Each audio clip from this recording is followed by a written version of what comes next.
எல்லாருக்கும் வணக்கங்க. அன்னூர் ஒழுங்குமுறை கொடுத்துருந்து தேங்காய் கொள்முதல் பண்ணிட்டு வந்து பார்த்தீங்கன்னா 3வது நாளாக உடச்சிருக்கோம். நாங்கள் என்ன பண்ணுறோன்னா கொஞ்சம் மழையும் வெயிலும் விட்டு விட்டு வருதுங்க.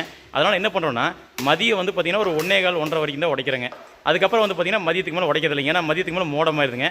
ஓரளவுக்கு அதாவது காய் வந்து பார்த்திங்கன்னா கொஞ்சம் கசங்கல் காய் போட்டாங்க. வியாபாரி வந்து பார்த்திங்கன்னா லாபம் சம்பாதிக்கிறதுக்காக வந்து பார்த்திங்கன்னா மொட்டைக்காய் மாதிரி உரித்து கசங்கல் போட்டாங்க. இது என்ன ஆகுதுன்னாங்க உடச்சா வந்து பார்த்திங்கன்னா சீக்கிரமே உடைய மாட்டேங்குதுங்க. அதாவது நல்ல காய், நல்ல முத்தின காய், நம்ம மரத்துலேருந்து போட்ட காய், ஃப்ரெஷ் காயின்னு வச்சுக்கோங்க, உடைச்சோம்னா உடனே உடையுங்க. இது என்ன ஆகுதுன்னா டக்குன்னு உடைய மாட்டேங்குதுங்க. கிட்டத்தட்ட ஒரு உடையில் உடைய வேண்டியதுக்கு ஒரு 4-5 அடி வாங்குதுங்க. அதுபோக கையும் ப்ரெஷர் ஆகுதுங்க. கை ப்ரெஷர் ஆகும்போது என்ன ஆகுதுன்னா நல்லா வந்து பார்த்திங்கன்னா கையெல்லாம் வீக்க வந்துடுது, செவந்துடுதுங்க. அந்தளவுக்கு அடி வாங்குதுங்க. அந்தளவுக்கு வந்து பார்த்திங்கன்னா அடி வாங்குதுங்க. என்னென்னா கசங்கல் காயை எடுத்து இந்த மாதிரி சிக்கல் வரக்கான அதிக வாய்ப்பு இருக்குது. அது கசங்கல் காய் வந்து பார்த்திங்கன்னா குவாலிட்டியும் நல்லா இருக்காது. அதாவது வந்து பார்த்திங்கன்னா நல்லா முத்துலேன்னு வச்சுக்கோங்க, பருப்பும் இருக்காது, அவுட்புட்டும் வராது, சரியாகவும் காயாது, தண்ணியும் அதிகமாக இருக்கும். இந்த மாதிரி நிறைய விஷயங்கள் இருக்குதுங்க.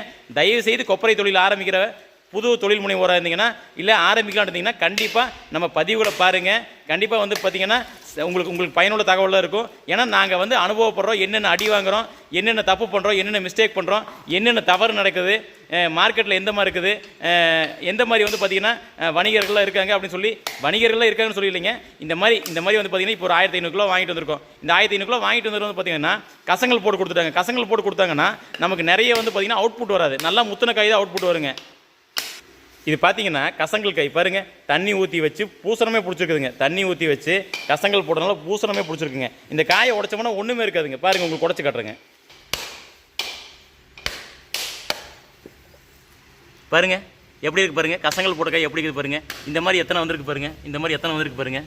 இதான் விஷயங்க. என்னென்னா கசங்கல் போட்டால் இளங்காயே கசங்கல் போடுறதுனால வந்து பார்த்திங்கன்னா ஃபுல்லாக அவுட் ஆகி உள்ளுக்குள்ளே ஒன்றும் இல்லாமல் ஆயிடுதுங்க. பாருங்கள் இங்கே பாருங்கள். இதெல்லாம் தாங்க நடக்குது. கவனமாக இருங்க.